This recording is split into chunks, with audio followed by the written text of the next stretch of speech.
Labyrinth, come in.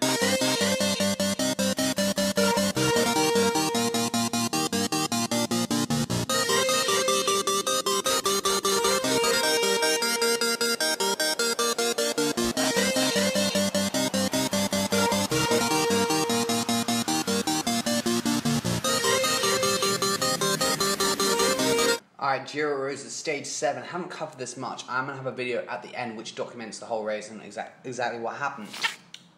But anyway, stage 7 at the moment is an individual time trial. It happened yesterday on the 12th of July, and it's straight uphill. So you can see the stage profile here. It's a 7% climb going from Lanzada to Albufera di Campomoro. So yeah, it should be, well, it was an interesting stage, and we got some great time gaps, and we also have some good power data to analyze. So Annemiek van Vleuten did post her Strava data, but she did not have any power. She did it in 46 minutes and absolutely destroyed everyone else by 2.5 minutes. Annemiek van Vleuten is by far the strongest climber in this GIRO ROSA. It's not, no one's close. I mean, 2.5 minutes is a huge margin to have on a climb like this. And to be honest, it really does show, like when they're racing together, there's drafting, but on this, it's like, there's no messing around. It's just the power. Then we have Ashley Moolman, who again did a decent ride, 2.5 minutes down, and then Lucinda Brand is 3 minutes down. And then you start to get, like a bit more grouping, 10, 20 seconds, like 20 seconds here, 10 seconds, a couple seconds either way. So you can see these people are all similar sort of standard. So you keep going down. Taylor Wiles, a couple of other people who you might know. I think Shara Gillow posted some power data. But anyway, we'll go on to the segment. So as you can see, here is the segment. Not a very popular climb. The GIRO ROSA second individual time trial is the segment. It doesn't cover the whole thing, but more or less, you get to see the time gap. So here, 2 minutes between Lucy Kennedy, who did this and she wasn't even in the race. I think when they did a bit of a recon a month ago, the Michelin Scott people, Lucy Kennedy put in a real solid time. And then Lucinda Brand, you can see here, is 270 watts. And then again, Maria Arzuffi, she did have a power on yesterday, but has now decided to get rid of it. And then we have Mavi Garcia. This power data is wrong. I've had a look at that. There's just too many gaps. But you can see there's, on Strava, not too many of the women post. I mean, if we go this week, you'll be able to see that we only got 25 posting out of, I don't know how many people did it, probably like 142. So the women don't really like posting on Strava, which is interesting. I don't really get it because most pro guys, especially in the World Tour, post on Strava. It's quite rare for them not to now, just because it just is more publicity. But anyway, let's get on to the meat of the issue, which is Annemiek van Vleuten. We'll give her some kudos. And she was riding a time trial bike today, which is very interesting. I guess at 20 k's an hour, the time trial bike probably is faster if you can get it light enough. She was running some sort of very shallow rims, probably Shimano C35s, I would believe. But yeah, you can see here that this bit of the climb, which is the main sort of bit, 18 k an hour per 7.5% gradient, which is very respectable indeed, 78 cadence. But this bit here, probably the aero bike wasn't incredibly useful, but this last part here, where she's averaging 33, hits 40 k's an hour on this flat part here, she'd be gaining time. And again, the beginning bit here, where she's sort of going up to 40 k's an hour, obviously she, it's only a real short, only a minute or so, and this last part here is 5 minutes, so she would be getting some advantage, and as long as it's not a disadvantage here, she was climbing not in the aero position, just on the hoods. But anyway, we can't gain too much insight on that, unfortunately, because there's no power data. However, Lucinda Brand, who said she was surprised by getting third place, averaged 272 watts, so you can see the weighted average power, which is trying to roughly guess what it would feel like to do, is the same as the average power, so she was riding very smoothly. We'll have a little look at her power here, and you can see there's a little bit of spikes along the way, but pretty smooth.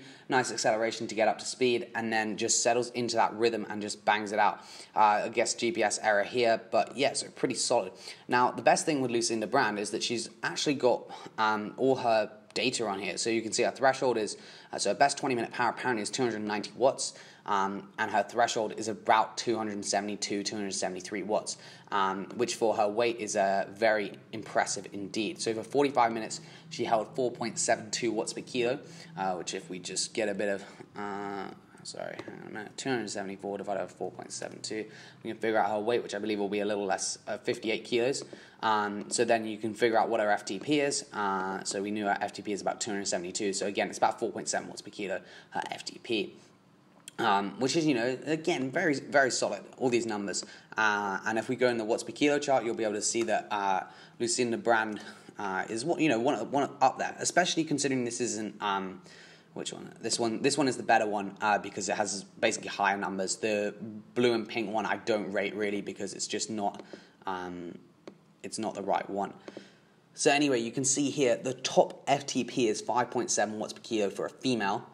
And she was around, her FTP is about 4.7 watts per kilo, which is interesting to say, but I guess the thing is she might not have her FTP accurate in Strava, and I would also say that this is mid stage race, which is why it's even more incredible that she's able to bang out 4.7 watts per kilo for 50 minutes. I mean, that is very, very good numbers for sure, and I feel like her FTP is probably slightly wrong because she probably can push a little bit harder than that for 20 minutes, I would suggest, unless she has very good endurance.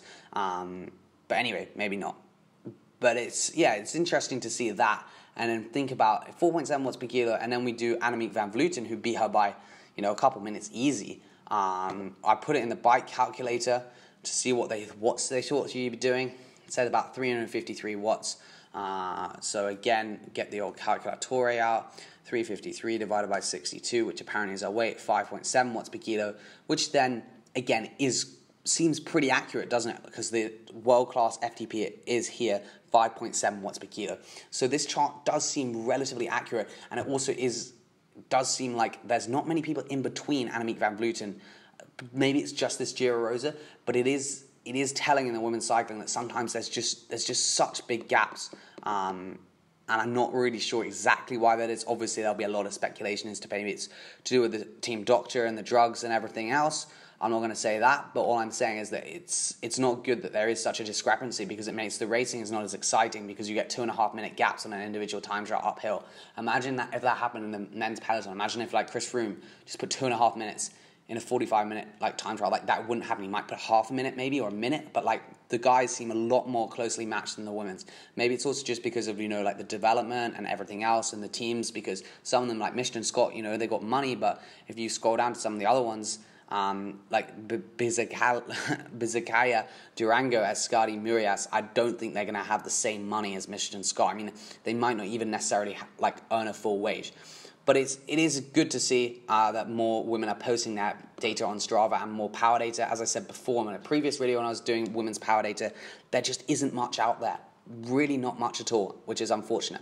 But anyway, I hope you enjoyed this video. I hope if you're watching this and you are a woman, you can sort of compare yourself to what Annemiek van Vleuten can do, which is 5.7 watts per kilo, which is pretty insane, because when you think about it, 5.7 watts per kilo is sort of exceptional domestic pro level for guys. So for sure the women are very, very strong, and it gives me even more reason to question why women's cycling is not more popular, because people do watch domestic pro races where maybe maybe the top climbers are a little bit more than that, but people watch domestic pro racing and it's similar standard in terms of numbers to the women's racing. That's my reason. It's not the speed, it's just the marketability, and that they just don't really have any TV coverage, and you don't really get to know the story of any of the riders. But maybe when they sort that out, then people might actually watch women's cycling more, because at the moment the GIRO ROSA, I get 5-minute highlights. That's all I have to work with. I can't get any of the day, the whole stage, and make an analysis of each stage. I just get 5-minute highlights, and until they sort that out,